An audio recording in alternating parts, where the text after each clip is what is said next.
Hello, Craig. Hi, Hi, Craig. Greg. Hi, Craig. Hi, Craig. Hi, Craig. Today we are introducing the highest class of international racing. Welcome to today's episode, a lesson on Formula One. Today's episode, we have me, Chelsea. We have Hannah, Drea, Meg, Rachel, and Leanne. And we're going to be teaching you the basics you need to know about what Formula One is and how to follow along. And just a disclaimer, we didn't learn all of this in one day. It's been figuring things out as we go. So we wanted to save y'all some time and get you started. Now, Formula One has been around since 1950 and was titled Formula One, with Formula One referring to the set of rules and practices that racers follow to create that perfect racing formula, like a science. Now, this year it's consisting of 22 races known as Grand Prix, and the sport moves around the globe, so it jumps country to country, and it determines two things: the world's best driver that year, and the constructors for the world's best team. So we're going to start this off with letting you guys know what is a Formula One driver, what is a principal, and we're going to introduce you to the teams that are currently on the circuit. Let's start it off with Hanna. And you might ask, what is a team principal? They are basically the vital and visible members of the team outside of the drivers. They essentially run the inside and out of the team, from overall choices, budgets, speaks on behalf of the team, and or any major changes. Some of the team principals also double as the CEO, but that's a whole other story that we could talk about later because it usually varies between larger teams to smaller teams. Usually teams consist of two drivers, a first and second driver. Unfortunately and fortunately, some teams have a number one driver and a number two driver, and they differentiate who is each. Instead of being equal across the board, first seat is usually the driver who is performing the most and usually the most paid/experience. Second driver, however, is usually who is newer or lesser performing. Some teams don't differentiate between a one or two, and they're equal across the board.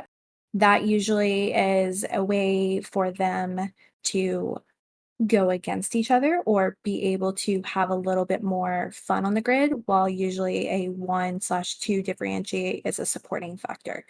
So you support to help the better good of the team versus the other one is you do you boo. So in the 1950s, when F1 started, there wasn't a cap on how many drivers you could have. While furthermore, in 1981, the Concord Agreement was introduced, requiring every team to have two cars. This constricted teams from after 1981 to only being able to have two drivers, versus in early days, you can have up to five. The FIA rules do dictate that each team is required to have two cars on the field. Some teams allow their driver to compete among themselves, like mentioned before, while some prefer to have a leading driver versus the other driver applying more support. This helps obtain maximum points towards their Constructors' Championship, and kind of why some of those laws came into play. And it helps just across the board from a team perspective. So some teams have a reserve and or a third driver. A reserve is a backup driver to the team. So if a driver is sick or has to sit out for any reason, they are there to fill in. They typically do a lot of sim work behind the scenes to help with the team to be prepared for tracks and the mechanics to measure how to handle the car, what different tires get designated for that, and anything in regards to what to prepare. While a third driver helps tremendously from a different perspective, but similar. They typically are more front face with PR work. They do sim work, and they're a lot like the reserve driver in many ways. So larger teams are usually the ones that have third drivers, like a Red Bull, Mercedes, or Ferrari, while Williams and Alpine, AlphaTauri, who are smaller teams, would typically only have a reserve driver. So that's a little different. And now that you have a little recap on what a driver and team principal is, I'm going to introduce you to all the teams on the circuit this season. Hold on to your seats, it's a little long. We're going to do this in constructor order for the Constructor Championship right now because I feel like that just makes sense. So we're going to start off with Red Bull, who are, yes, in first place, and they are the first team I'm going to cover. So we have Max Verstappen and Sergio Perez in the seats, and we have Christian Horner as team principal. They also have a pretty famous third driver that everyone's probably heard of if you're into F1, which is Daniel Ricciardo, who right now is basically taking a year off the circuit. They are currently first in the Constructors and Drivers' Championship because Max Verstappen is in first place with 170 points. And they have been ruling the F1 circuit since 2021, which is when Max first got championship and basically just hasn't stopped since. Next, we have Mercedes, who are currently second in the Constructors' Championship with Lewis Hamilton and George Russell in the driver's seats, and sweet baby Mick Schumacher as their reserve driver. Now, ran by Toto Wolff, team principal and shareholder for the team, Mercedes was the top team for many years, with their most recent stint lasting from 2017 to 2020 with Lewis Hamilton, who was winning back-to-back driver championships for the team. Third in the Constructor Championship right now, we have Aston Martin, who we recently just talked about because we have driver Fernando Alonso and Lance Stroll. Now, the team is owned by Lawrence Stroll, who is Lance Stroll's father, and was recently known as Racing Point up until 2020. So currently, you'll see Aston Martin high on the board almost every single race because Fernando is a consistent podium placer, and Lance is pretty good at getting consistent points. Their team is currently run by team principal Mick Crack, a man who had left F1 for 13 years and was working as the BMW M Motorsport director before returning. Next, we have my favorite. I'm biased. It's Ferrari, a staple name in motorsport world that has been around since the first Formula One race back in 1950. Currently driven by well-known names Charles Leclerc and Carlos Sainz, with Antonio and Robert as the reserve drivers, the team is facing an interesting season as they're fighting their way onto the top of the Constructors and Drivers' Championship. Current team principal Frederick is known for his happy attitude in the paddocks and was the recent team principal for Alfa Romeo. Now, Alpine, another team with a recent name change, was formerly known as Team Renault and has Pierre Gasly and Esteban Ocon as their two main drivers. The F2 frontrunner Jack Doohan is their reserve driver. Now, Alpine is a pretty good team, and Esti Besti was just on the podium recently. Pierre is a good driver, even, with his little accidents here and there. So I'm looking forward to how they end up on the Drivers' Championship. Right now, Alpine is fifth in the Constructors' Championship, so they have some work to do. But they are predicting a better race in Canada, thanks to some upgrades that are coming up. Now, McLaren is a well-known house name on the Formula One grid, and even though they are having a rough season on the circuit this year, and this is because they've hosted many world championships times over, including Lewis Hamilton, you've heard of them. Now, they've been on the track since 1966, and McLaren's current drivers are Lando Norris and rookie Oscar Piastri, with reserve IndyCar driver Alex Palou. Now, in the garage, you'll usually find Zach Brown. He's the CEO for the F1 team. And we have team principal Andrea Stella. Now, they are currently sixth in the Constructors' Championship, and they only have 17 points. So, good luck to them. Next, we have Haas. Now, this one is run by a well-known team principal who is Gunther Steiner. And he's basically just gotten famous off of his personality that absolutely shines on Drive to Survive, which is the Netflix Formula One series. We also have well-known drivers Kevin Magnussen and Nico Hülkenberg as their two leads, with Pietro Fittipaldi as their reserve driver. Now, Eugene Francis Haas is the American founder of the team, and while he doesn't really show up that often, Drive to Survive fans know exactly who I'm talking about, thanks to how many times Gunther calls him due to either Haas crashing or just not really placing in the charge that weekend. Eighth in the standings right now, we have Alfa Romeo with Valtteri Bottas and Zhou Guanyu, the first Chinese driver on the Formula One grid. Their reserve driver is 2022 F2 runner-up Theo. And Alfa Romeo has been on and off the grid multiple times over the years. This stint really just started in 2019 after taking over for Sauber. And the interesting thing about them is they don't really have a traditional team principal like Mercedes or Red Bull. They have a 3-person management team and they call the shots, basically splitting the functions between themselves on and off the track. Now, the group of 3 consists of Sivi Pujar, who is the head of the track engineering, Beat Zender, who is the sporting director, and Alessandro Aluni Bravi, who is their team representative. This one we're going to talk about, you will most likely see rookies come into, and that is AlphaTauri, who is the sister team to Red Bull, although I think it's more like a cousin. And they are currently ninth in the championship for constructors. Their 2 drivers are pretty well known. They have Yuki, whom we love in this podcast, and they have Nick DeVries, who was a Formula E champion. Now, their team principal will change after the 2023 season, with Frost finally retiring. He's tired. And you will find current Ferrari sporting director Laurent Melkis in the paddock next time. And last, but not least in our hearts, we have Team Williams. They are 10th in the Constructors' Championship, and they are the final team on the circuit. They are driven by Alex Albon and new rookie and first American driver on the grid since Alexander Rossi in 2015. The Williams have been on the track themselves since the 1970s, and they have seen their fair share of high and lows. You can go listen to our history episode if you want to know more. But currently, they're experiencing a bit of a setback, which is okay. Logan, you're doing okay. The current team principal, James Valls, thinks his team has a chance at fighting back if they can get some other updates. So I'm just hoping we see some growth in the points from them this year. And that is everyone. You now know every team that is currently on the Formula grid and who's driving. So let's get into how a race weekend works with Meg.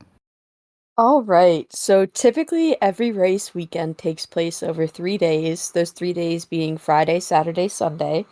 And Thursdays are typically strictly a media day, so drivers do interviews and a whole bunch of different stuff involving media and F1 TV, Sky Sports, fan stuff, all that jazz.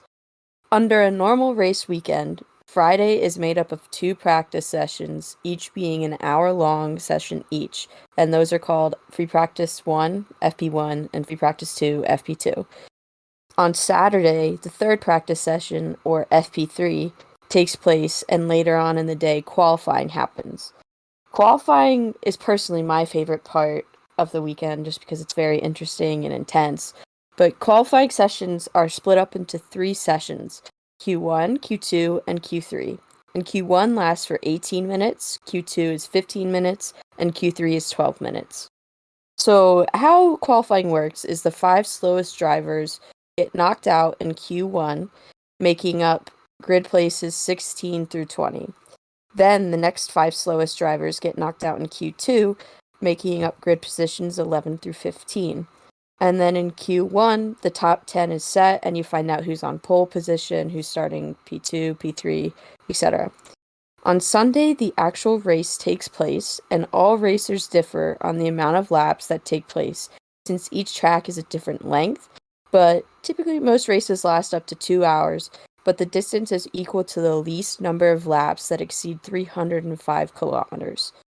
And another interesting thing about the race weekend is races must take place within a 3-hour window. So although a race may take 2 hours, there may be certain flags flown or things that happen due to weather that take the lap count away and set a timer. Like this happened last year in Monaco, I remember, because of the rain. They had to change from a lap count to having 20 or 30 minutes left in the race. Some race weekends, however, have a somewhat different schedule since they include a sprint race. Weekends that include a sprint race still take place Friday through Sunday, but the structure of the weekend is a little different. On Friday, there is 1 practice session, FP1, And then qualifying for the sprint race takes place afterwards instead of FP2. And that qualifying follows the same structure as qualifying for the regular race weekend. And then on Saturday, there's a practice session in the morning, FP2, and then the sprint race happens. A sprint race is a shortened version of the actual race that still brings home points for the drivers, but not as many as a normal race would. Points only go to P1 through P8 instead of P1 through P10, and Sundays are still the same with the full Grand Prix taking place. Yeah, and you'll notice a lot of drivers on sprint race don't typically go full out because the points are more there on race days. And like Megan said, points are given to the top 10 drivers on race day. First place being in 25 points, second place 18, third place 15, fourth place 12, fifth through 10th kind of vary from there, 10th having 1 point. There's also an additional point awarded to the driver with the fastest lap, but the driver needs to finish in the top 10 to collect that point.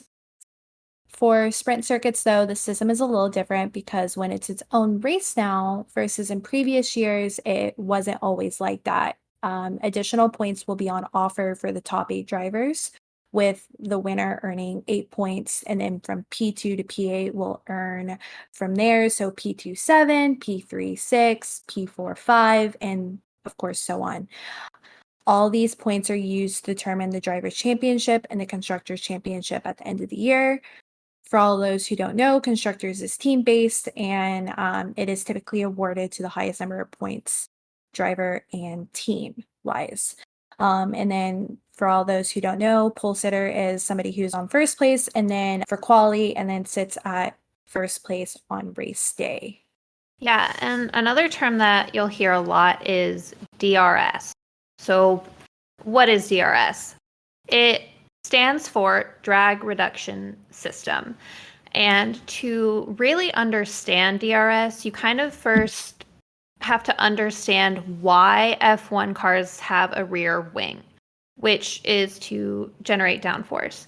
So we think of downforce as air flowing against the sloped rear wing, pushing the car closer to the ground, which increases the contact area of the tires, allowing for better grip, which allows for better cornering, better acceleration, and better braking. However, it also slows the car down. And the purpose of DRS is for when a driver is not slowing down, accelerating, or cornering, and is reaching their top speed on a straight. So they activate their DRS to reduce the aerodynamic drag of the car. And normally an F1 car's top speed is roughly 215 miles an hour.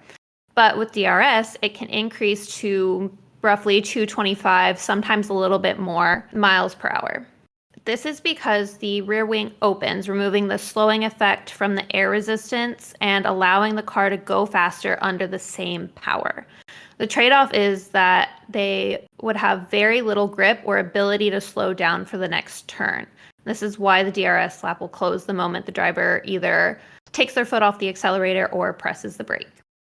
All of that is great, but how does it work? Well, basically, DRS is a driver-controlled device that opens the flap in the middle of the rear wing of the car, reducing the wing surface area, as mentioned, and it results in a decrease in the aerodynamic drag of the car, therefore increasing the straight line speed of the car by up to 12-ish miles an hour, about 20 kilometers an hour.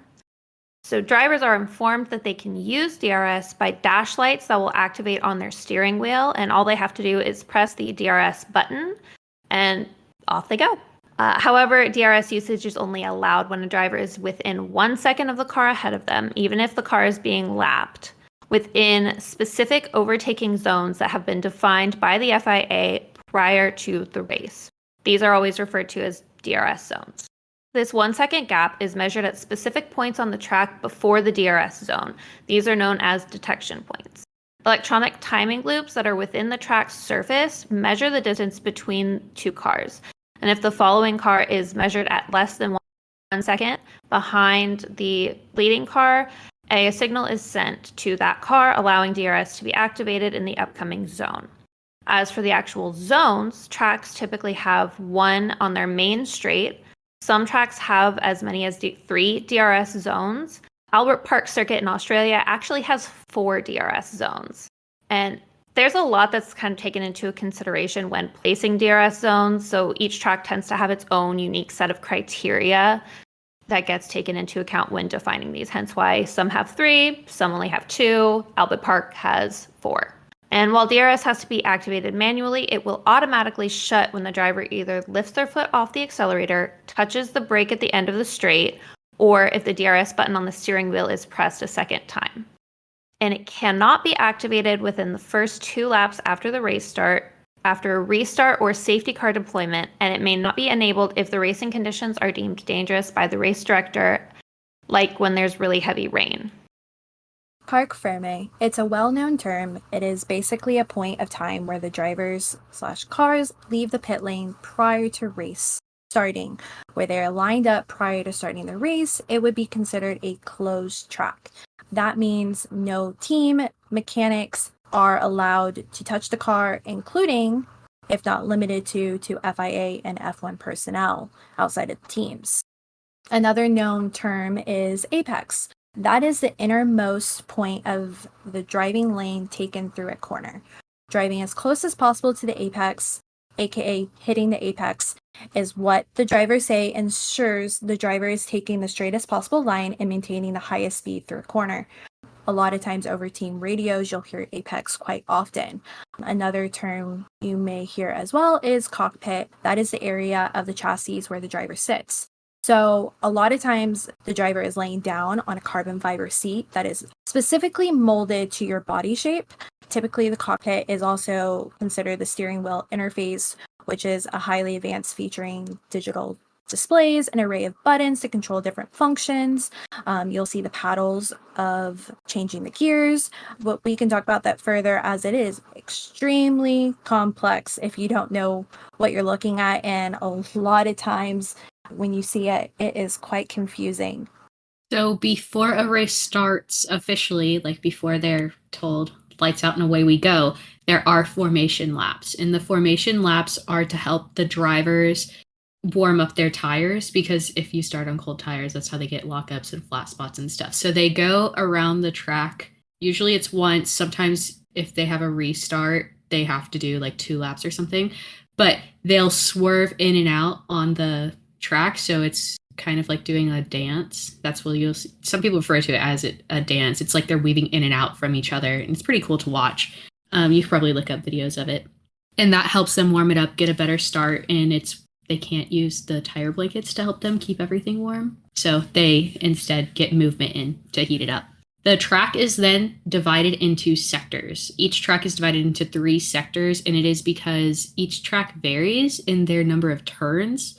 So for the teams to locate the drivers and the drivers to relay information, they've just divided it into 3, and it's marked out by a white line on the track.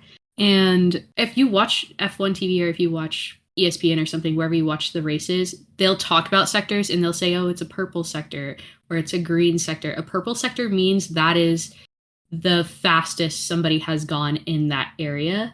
A green sector means that is the driver's personal best, but it is not the fastest somebody has gone.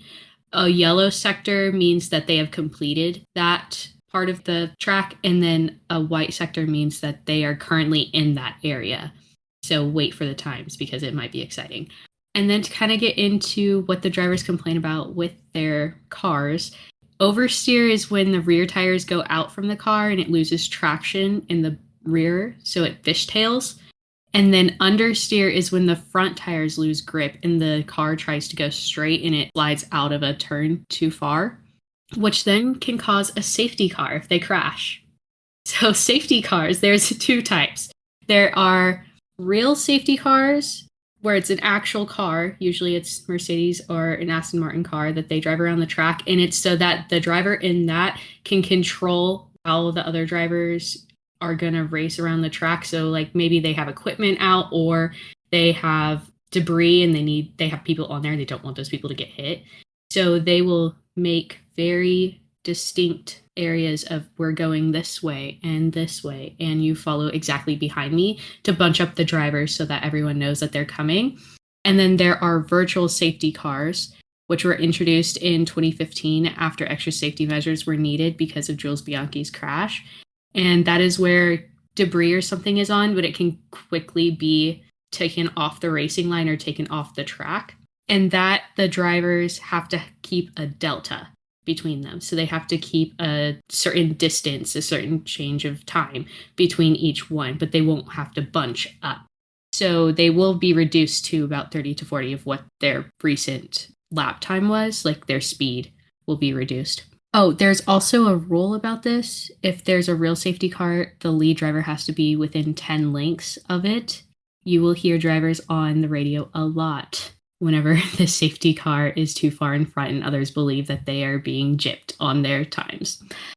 So, after a safety car is gone, depending on what happened, there can be a rolling start, which is where the safety car moves out of the way and it goes into the pits. The lead driver then gets to decide when they take off, and they're rolling. They're already in the cars. It's already started. They're already on track driving. That is a rolling start. If something happened like a red flag or really bad weather and they decide, hey, let's take a break, let's come back, they can restart from what the current grid positions were right before they left off. So that is a standing start. It's also how every race starts. And then there's overcut and undercut, which are tire strategy stuff. So an undercut is when the team calls a driver in early, like their tires haven't really met the lifeline that they could have, but them coming in early means that they could undercut, which means they could get in front of somebody else later on in the race, and they can push harder on their tires. And an overcut is whenever the driver tries to make the tires last longer and they kind of are getting to the very end of the tire's life. If not, they went over the tire's life. That's sometimes where people bust a tire or something. They went over the tire's lifeline and they try to get as much out of that, and then they come in late, hoping that they can go onto softs at the very end and overtake people or get them at the very last second. Usually our overcut person who does it a lot is Checo's a tire king. He makes his last long. And then recently Max made his tires last for over 50 laps, and that's very unusual. Now on to pits. So the pits and the pit lanes are where the drivers, the team garages are, and race control for the teams are, and has what they call the paddock inside, which are hospitality tents for each of the teams.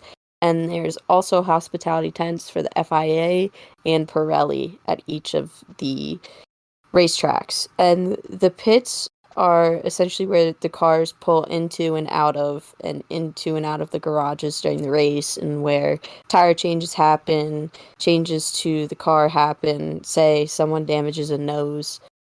Not their nose, but the front nose of the car. I think you know what I'm talking about. But if someone damages the front wing, they can go in for a nose change also into the pits.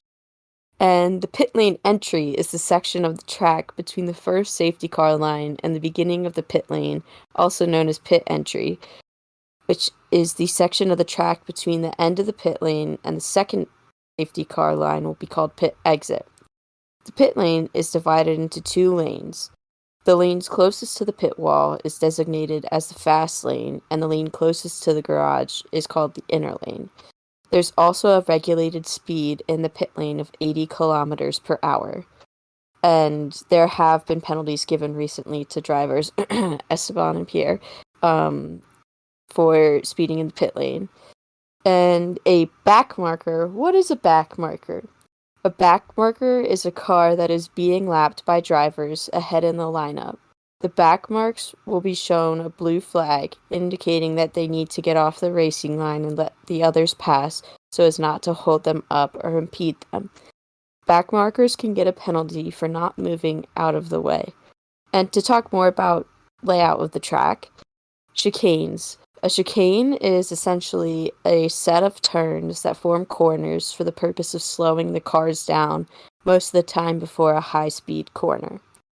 And then to talk about corners, Slow corners and fast corners are different types of corners in an F1 track that are designed to either help speed up or slow down the cars.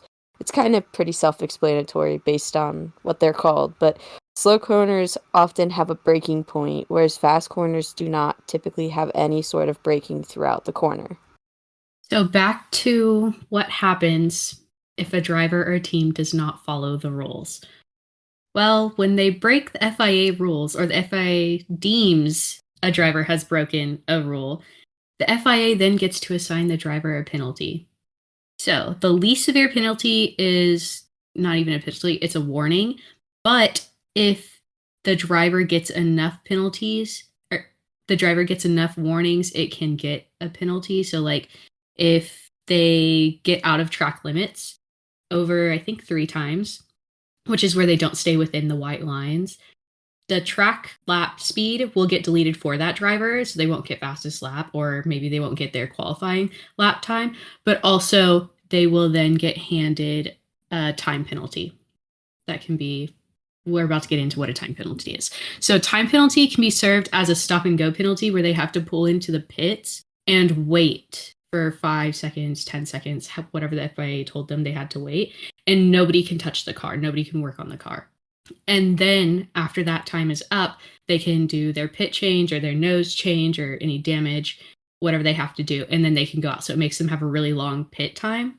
And then if they do not pull into the pits, but they have a time penalty, like it's towards the end of the race and it's more time to pull into the pits and do things than to just keep going. They keep going, and whenever they finish, whatever time they finish at, they then add the 5 seconds, 10 seconds to that time. So they drop down in the rankings. This has happened to some people who podium, so then they were no longer on the podium, for example.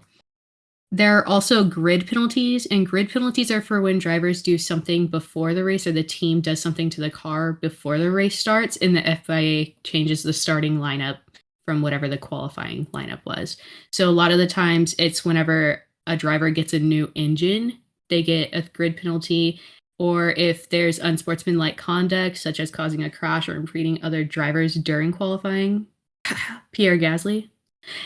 They can also stack penalties on top of each other. So let's take Pierre Gasly, what he recently did. He held up 2 drivers from 2 different teams, and they said, okay, you get a 3-place grid penalty for each. So that then means he starts 6 places behind what he qualified for. Drivers and teams do have the chance to go complain to the FIA and say, like, this penalty was unwarranted or this penalty is too harsh. And they can it's kind of like court, where they can go and say, like, here's my evidence of other people who have done the exact same thing I did, and I shouldn't get punished for it because they only got this, or they didn't even get punished, so I shouldn't either. Fernando has actually recently done that.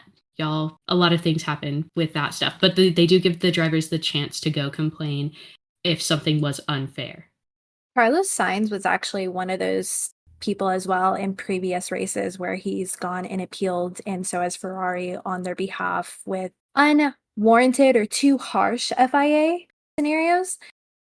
Yeah, so they can go complain, and the team has to complain within a certain time limit, and the FIA has to make a decision within a certain time limit. For example, Alonso didn't get in trouble because the FIA didn't make their decision in time. So that also plays a part. And then to go with that, even the teams can receive penalties as a whole, maybe not necessarily the driver, for doing things out of the FIA handbook, which if you've never read it, it's pretty long and it's pretty complicated, but it's also a good read. And then a lot of times on race day, you'll see a number of flag meetings. And a lot of times you don't necessarily know how they're used. And Meghan and Drea have mentioned it previously, but who would we be without telling you what some of the flags are? So red means session suspended. That usually means the conditions are bad and or severe, there's an accident, and then race will be on hold till it is handled or subsided. This typically also shows on a display in the car steering wheel and will indicate for them to return to the pits immediately. Yellow is danger on track. That could be debris, a minor crash, etc., to make drivers aware coming up ahead or at corners. During this time, no no overtakes can happen. Green is just normal conditions apply, continue racing, no concerns. Blue, driver must let car pass. That typically means they've been lapped, need to allow a driver to pass them, or when they are cleared for a fast lap, which you will see during quali session. Yellow and red flag, that means a track surface change, usually given when a track has been altered or a barrier change due to something happened during race day. Black and white flag, driver warned for unsportsmanlike behavior that could be exceeds track speed, does things out of character, etc. While a black and orange flag means a car must return to the pits immediately. The black flag, though, which have been very few over the years, means a driver has been disqualified. They can no longer race. When obtained, you're required to return to pits immediately.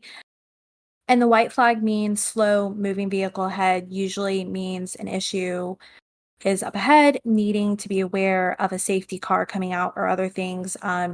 When you see a white flag, that can indicate that a car has a flat tire, yet they're still moving, slowly getting towards the pits, etc. Just making people aware of the danger up ahead. And then ultimately the checkered flag. That would indicate sessions complete, race is over, commenced. And that's when you get your winners. You might see a couple interesting flags be used in different regions. So overseas in like Europe, you'll see a yellow with a red circle in it. That is to tell the driver to go to the pits because the car is damaged or having mechanical problems. Sometimes also used with the number board. Usually prominent overseas, like mentioned before, and it's just to help the driver from another perspective and or other drivers around. I have kind of a few fun facts just about where they get some of the terms from. There's quite a few terms that actually come from horse racing, like paddock and pole sitter, because pole sitter is the first person in horse racing is the horse that's closest to the pole in the track. So they get a lot of their terminology from horse racing, which I think is kind of interesting. And honestly, to anyone listening, I personally also learned a lot while creating this episode with the girls because there's so much information in Formula One that you have to learn when you're a new fan, and that's why we did this. But I did want to touch upon with the girls how we even got into Formula One and then what we recommend for like new fans like you that are listening, because personally, I learned about it on the official F1 podcast Across the Grid, which led me to, of course, getting on Netflix and watching the series Drive to Survive. And I'm not going to lie, it felt like striking gold because after a while, that shit was amazing. I was watching it all the time. I think I finished all of it. When I started watching it, I think it was only the third season or fourth season. So I watched all of it. And after a while, I was kind of tired of being a lonely fan because none of my friends were into it. My family was like, these are cool cars, but I'm not doing it. And I found a platform where these like F1 fans could kind of meet up online, and I just fell in love with the community. It was all girls, so that was to me the best thing, and we all just kind of immersed ourselves, and it's been really wild since then because that's how we met really everyone on this podcast and the idea sparked there. So I just really recommend finding your community, like find your group of F1 fans, and it really helps you fall deeper in love with the sport, and you'll probably spend a lot more money than you planned, but you're going to have such a fun time doing it that you won't mind. Especially if you go shopping with Chelsea and I, because we dropped $200 together, and Chelsea just almost did a spit take. And I'm pretty sure I dropped more money like right when we got back because there was another merch drop. So that is life of an F1 fan. Yeah, I can agree. The amount of F1 merch I now have, the sunglasses from Ferrari and Ray-Bans are my kryptonite. I will not lie. And it's a very expensive kryptonite. So be prepared if you become an F1 fan to want all the things. And they are kind of pricey. To go a less expensive way, you could also do Etsy. Sometimes they're cheaper than actually ordering from F1. Their shipping is probably cheaper than ordering from F1 themselves. And sorry, cuter half the time. That's true, because the sport was made for men by men, and It's not very women friendly. We're working on it though.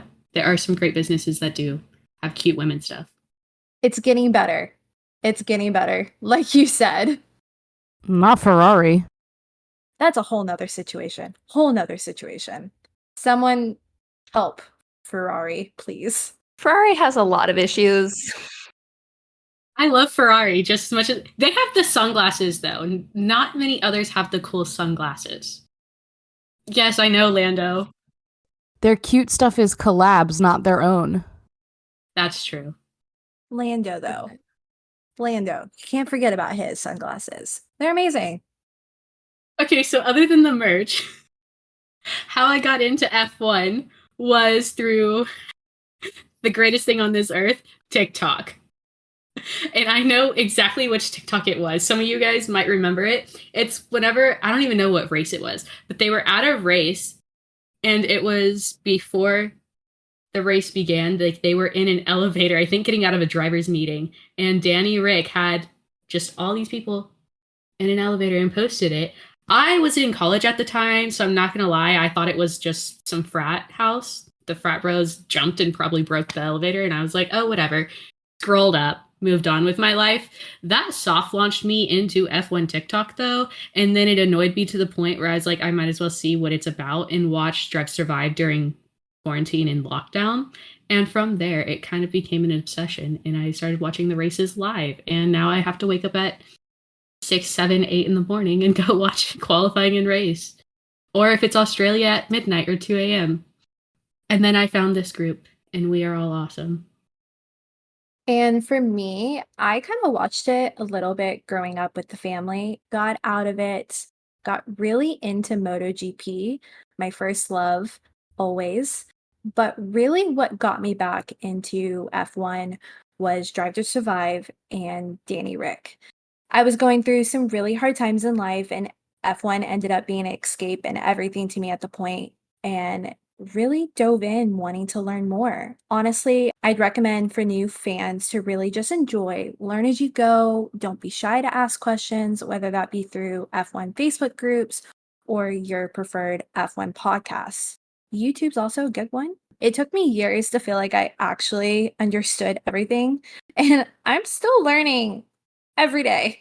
And my favorite saying from a driver to really immerse yourself in is just enjoy the butterflies. Imply that in your love of the sport and learning of it as it brings joy. And that's all that really matters to you. I really found my niche from this group. And prior to that, I was one of those lonely F1 fans that just barrel through and through. So I just want to say happy I met y'all. So, my introduction to F1 actually started with IndyCar. My dad used to take me to Indy 500 races many, many, many years ago, back in like 2008, 2010, a while ago, because he used to work for Bridgestone and he would win tickets every year because of how well his area did. And many great experiences took place for me at IndyCar and just getting to see a whole bunch of cool things. So that is where my love for motorsport started. I would watch races here and there occasionally, but then during quarantine of 2020, so the OG quarantine, I started watching DTS with my mom and got right back into my love of motorsport. I eventually fell more and more in love with F1 because it's not just oval tracks, it's street circuits and also tracks, but it's just not ovals, so it's more interesting and there's more corners and it's not as boring. Like I tend to fall asleep during IndyCar races. No shade to them, but it's happened. And I also like Hold on, you fell asleep at an F1 practice, so don't try to say that F1 doesn't put you to sleep. that was practice. That wasn't a race. It was day 2. I also was tired and my feet were hurting and you fell asleep too almost. So The correct word is almost. So I will say one of the best races to fall asleep to, don't judge me because a lot of things happened, that were boring is the Monaco 2022 race because it was a rain delay for hours. So you just hear the rain and the commentators and their accents are just they're relaxing to put you to sleep. Anyway, what I was saying before we got sidetracked by the whole falling asleep talk, um, I just forgot how much I loved motorsport until watching DTS, like I said. And honestly, one of the main reasons why I got hooked on DTS and back into motorsport is Lando Norris. I know I talk about him a lot, but he honestly has just helped me through a lot of different things in different situations that I've gone through in the past couple of years, whether that be through his streams on Twitch, his quadrant videos, the McLaren videos, and literally just like seeing his personality and seeing his smile and him also talking about mental health. It just makes me feel better. And also just how great of a driver he is, and just seeing him grow also as a driver over the last couple years and take kind of that senior role at a team. It's just, I love that man so much, and I can't wait to tell him thank you one day for everything he's done for me, just because it's a lot. And also, like the other girls have mentioned, I saw a group on TikTok about all the girls who are into F1, and now I'm here. We're here. And although I am the youngest of the group, I feel like the little sister, and I love it. And I love having a whole bunch of like big sisters that I can talk to about different things, because y'all feel like my big sisters, and I don't have an older sibling, so it's I just love you guys so much, and I couldn't be happier here. Sorry, Leanne is currently cradling a Harry Styles pillow as a baby, since I am the baby and Harry Styles is baby. So, but for new fans, I honestly would recommend watching DTS, even though it can be a controversial thing with F1 fans. I don't really care. It definitely is a good way to get into the sport, because although there is obviously the dramatization of everything, they do a good job of explaining kind of the basics of F1 and what it is, and they help you understand it. Also, just watching old races and YouTube videos about F1. That's what I did to understand things, and it's definitely very helpful, I would say. Yeah, like a couple of the other girls, I used to watch racing all the time with my dad when I was a kid. It was kind of our like weekend tradition when I was growing up. He would make breakfast. We would watch pretty much whatever motorsport race was on at that time that we were up, whether it was F1, IndyCar, NASCAR, drag racing sometimes. We would watch whatever was on. I actually even went to a few NASCAR races with my dad. But as I got older and everything, I kind of fell off, didn't have the time. He didn't have the time. And so we stopped having like those weekends. But recently I got back into it because I went to quali at Coda last year with my husband and my best friend. And then both of them became obsessed with it. Like I created a monster by just taking them there. It was crazy. And they convinced me to watch Drive to Survive, and it's a similar thing where I just forgot how much I loved watching the races.